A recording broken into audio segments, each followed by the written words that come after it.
In front of me I've got Oppo Reno 10X Zoom. In this video I'll show you how to add different types of cards to Google Pay. In the beginning, let's enter Google Pay app.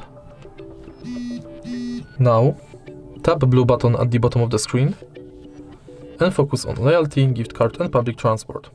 Let's enter loyalty and now select loyalty card you want to add, for example Payback Poland.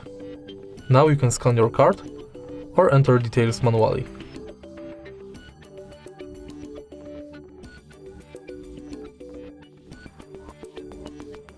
Now let's add the gift card, which is pretty similar to loyalty card because you have to select a shop, enter card number, PIN, balance, your notes and tap save.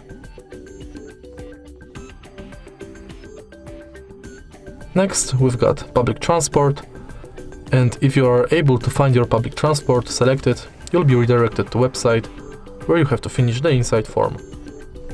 All of your cards will appear right here. If you find this video helpful, please leave a like, comment and subscribe.